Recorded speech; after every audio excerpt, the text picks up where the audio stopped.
One's ready. One's ready. Go!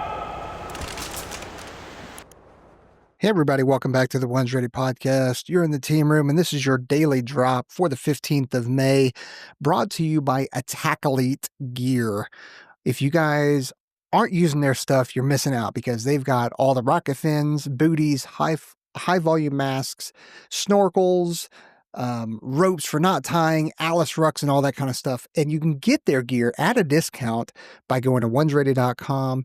Head over to the top right-hand side where it says prep, scroll down to partner discounts, and then you scroll down until you see Ataclete. You can click on any of those links. And what that'll do is once you click on that link, that'll reroute you or redirect you to their site. But a pop-up will show up and give you a discount code. And it's a generic discount code that gets populated every time you click on it.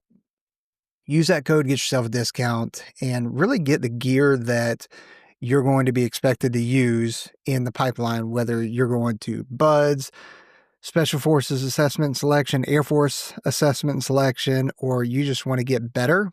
Like, hey, that's the where you can go to get that equipment.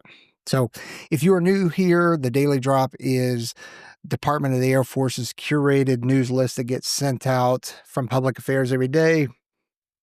I'll kind of give you the gist of each kind of thing, and then give you any kind of insider baseball or opinion on it. Now, this one, and so we'll go into that, but starting off, this one is actually not put out by PAO. I just want to make sure that you guys are aware of it. So if you are an active duty person right now who happens to be in a career field that receives a retention bonus upon reenlistment, they're going away for everybody in for the remainder of FY25 or fiscal year 25. I think that's going to be effective on the 20th of May, if I remember right. I'm waiting for the official memo to come out, but basically they're closing the program entirely and will reassess whether or not they can start it back up in fiscal year 26. This is all due to money. So remember when I told you that the Air Force was broke? Well, there you go. I wonder if that $56 million that we spent on transgender stuff could help now, and talking to Aaron about this, he had a good meme, and I'll try and read it if it even translates to you. But the Air Force, we need you to reenlist, please. Everybody else in the Air Force that gets in the SRB says, yeah, sure, no problem. That SRB is tasty. And then the Air Force goes, yeah, thanks for serving. Go F yourself. So that's kind of where we're at right now. We'll see. They've threatened it in the past, but they've ended up finding the money for it. But it looks like this one's pretty set in stone because they're moving out on it. And knowing that the Air Force is as broke as it actually is, I think the SRB will absolutely go away for at least for a little while. And we'll see. Hopefully they bring it back in 26. But if you are one of those people and you want to force a reenlistment, you could transfer your GI benefits, your post 9/11 GI Bill, to your family, to your wife or to your kids, because you are required, under 18 years of service, you are required to have 4 years of retainability in order to do that transfer. So if you really wanted to force a reenlistment, you could transfer those benefits, and then that'll force you to have to reenlist. But just weigh all the pros and cons of it and that kind of stuff. Like, don't get yourself in a pinch or anything like that. I'm just giving you information and advice. Everybody's situation is different, so don't hold me to that at all. Yeah. All right. Next, on to the joint news. Counter-drone technology development, the Pentagon's Replicator initiative, Phase 2 seeks low-collateral counter-drone systems for U.S. deployment to combat rapidly advancing adversary drone technology. The Defense Innovation Unit is exploring electronic countermeasures and hardened intercept drones to neutralize threats without causing collateral damage. Yeah, and we also need a low-cost solution for that as well. If we end up if every counter drone system costs $150,000 for every engagement, like that's just not cost effective. So it definitely needs to be effective, but then cost effective as well. All right, next, Pentagon CTO confirmation. Former Uber executive Emil Michael will confirm as the Pentagon's chief technology officer to advise on technology development focusing on AI, autonomous systems, directed energy, and hypersonics. He aims to adopt private sector practices to improve resource allocation and decision-making speed amid U.S.-China competition. You're probably going, hey, he's an Uber executive. What the hell does he know about hypersonics, directed energy, or anything like that? I mean, he probably does know a good amount about AI and autonomous systems. I mean, Uber's been around for a while now. But I don't necessarily think that somebody has to know about directed energy or hypersonics to work on it.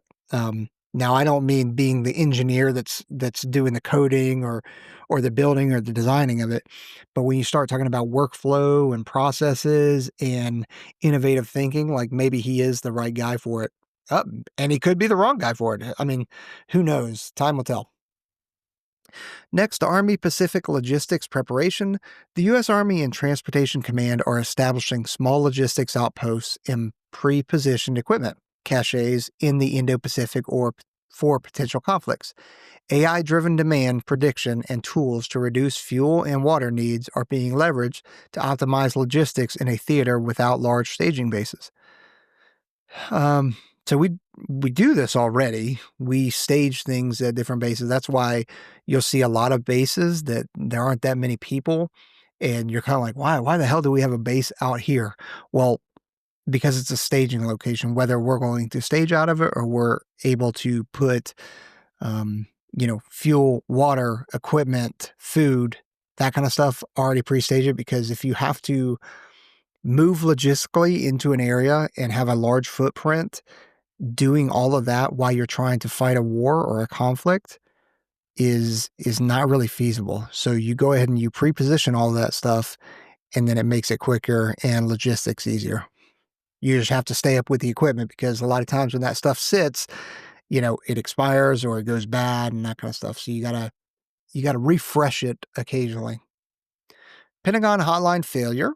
A critical hotline between Pentagon air traffic controllers and the Reagan National Airport has been inoperable since 2022, leading the FAA to halt Pentagon helicopter flights nearby.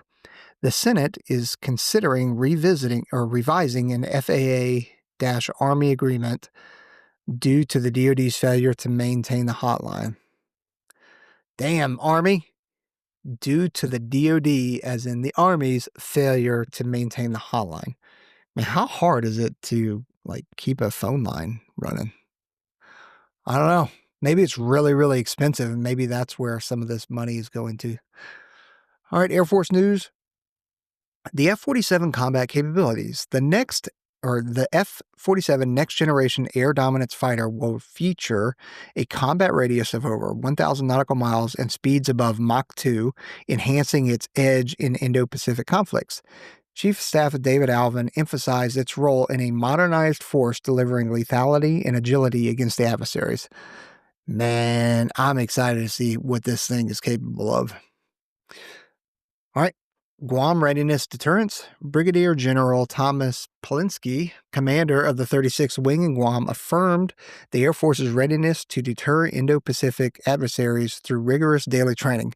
He warned that a conflict with North Korea would be existential. I can't even say it. Oh man, this is so embarrassing. Existential for them due to economic constraints. If you guys aren't on the Air Force's Airmen NCO, senior NCO, I mean, that place is dumpster fire, straight up dumpster fire. But I tell you what, I have yet to meet somebody who does not enjoy being at the 36th Wing, not just because it's in Guam, but because of General Palenske. Him and I have been sharing DMs together for the last couple of months, just to because we want to have him on the show. But I think we're going to have to wait until after he retires. But man, they love him on that page, and my interactions with him, both when he was at Hurlburt Field and where he's at now have been fantastic, and he's a total bro. Like it's awesome. So, or he is awesome rather. All right, next, F-16 duck collision incident. An F-16C from Eielson Air Force Base, Alaska, suffered a $1.3 million engine stall after striking a duck, requiring an emergency flame-out landing. Investigators found no preventable actions as the base's birdwatch condition was low and the ducks went unnoticed. Man, that's an expensive accident, but I tell you what, I'm glad the pilot was able to do a flame-out landing. I bet that was a little spicy for him if he'd never done that before. All right, Space Force news, satellite imagery funding concerns. Another funding one, what do you know? House lawmakers warn that proposed White House cuts to commercial satellite imagery funding could impair U.S. intelligence capabilities. Representative Seth Moulton and George Whitesides criticized reduction by the National Reconnaissance Office and Space Force as contrary to national priorities. Yeah, we need more money, and at the same time, we also need to cut the BS that we have out there. So, the Air Force Secretary confirmation, Troy Mink confirmed as the Air Force Secretary, prioritized space superiority, emphasizing the need for skilled airmen and guardians to operate complex systems. His experience includes key roles in the National Reconnaissance Office and the Air Force Space Operations. These are of interest items. The F-47 development skepticism. Senator Jack Reed expressed skepticism about the Air Force's claim that the F-47 could deploy in 2 to 3 years. I said the same thing yesterday. Man, you're behind the power curve, Jack Reed. Anyway, despite the Air Force expects the F-47 to fly soon, but projects full operational capability in the 2030s. Now, if you remember yesterday, I think the years that they gave us said that it would be fully operational capable between 2025 and 2028, I think is what it said. And I told you straight up, like, best case, and it's unrealistic, but best case would be 2028. But I actually think it's probably going to be more the 2030s because it's, for as cool as it is and as new as it is, it also, when it's new and as advanced as it is, it also means that it's a very complicated jet and a very complicated thing to design and work on and engineer. And plus, there's been a lot of issues when it comes to the production of airplanes, not just heavies, but jets as well. So, 2030 even is still probably pretty optimistic and aggressive. But anyway, defense budget transparency issues. Senators, including Senator Jack Reed and Senate Armed Service Committee Chairman Roger Wicker, expressed frustration over the Trump administration's lack of clarity on defense spending and policy decisions. They seek details on planned general officer staff cuts in alignment with congressional intent. Sure, whatever. The SBIR, SBIR, or the STTR foreign influence risks. Senator Joni Ernst noted that only one of 12 SBIR STTR program agencies has effectively countered foreign influence, particularly from China. The DoD flagged 522 applications for risk, denying 152 to protect critical technology from adversaries. Man, SBIRs are it's like Small Business Initiative Resource or something like that is what it stands for. It's essentially like if you design something or you build something, it's a small business grant from the military that the military wants to invest in your technology and your company and that kind of stuff. So they give you a small amount of money, but it could make all the difference. So that's what that is. I'm not familiar with STTR. I imagine it's in the same kind of bucket as an SBIR or a SBIR, but I'm just not familiar with it. So, Space Command relocation progress. Air Force Secretary Troy Mint's confirmation advances the potential relocation of the U.S. Space Command to Huntsville, Alabama, supported by the Senators Katie Britt and Tommy Tuberville. Huntsville's mayor committed to quickly establishing a headquarters facility if selected. Like I said it before, you guys will know if and when it's going to be Huntsville, Alabama, because you're going to notice the housing market. Kepler's optical data links. Kepler Communications demonstrated high-speed optical data links meeting Space Development Agency standards critical for military data demands. CEO Mina Mitri highlighted the limitations of radio frequency spectrum for high-rate data transfers. Yeah, a lot of people don't know this, but you can transmit data and audio, like no kidding, voice and music and sounds and stuff like that over different modalities. You can do it over light, you can do it over lasers. It doesn't have to be radio frequency. And when we start talking about things that are communicating all the way out in space, to Mars, beyond the moon, all that kind of stuff, radio frequencies are not the way to go. It needs to be light or laser because it travels so much faster. Chinese weapons credibility. Pakistani reports of Chinese J-10 Charlies jets downing Indian Rafales suggest China's air combat capabilities may rival U.S. forces in the East Asia. While this boosts the appeal of Chinese weapons in the global South, concerns about equipment reliability persist. I'm sorry, like the Rafales are not that advanced. Like, shout out to the Indians and all that kind of stuff, but the Rafales aren't like super technological sound. Like they're not advanced. You know what I mean? So like the fact that they're getting shot down and that like maybe they're not up to the J-10s are like, I'm not really surprised by that, but all right. Last one.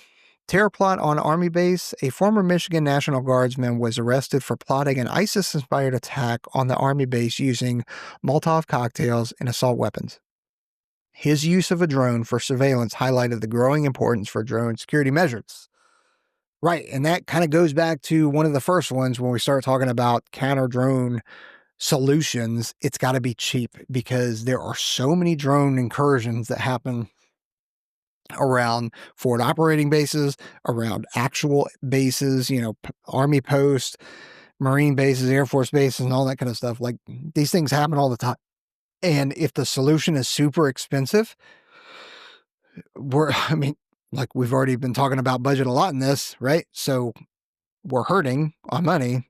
Last thing we need to do is have a very expensive solution to counter drones. So anyway, head on over to onesready.com. Get yourself a piece of merch. We have 2 more slots remaining in the Operator Training Summit. So if you are interested, hit us up, JARED@onesready.com, or leave a comment and we'll get you added in there. All right, later.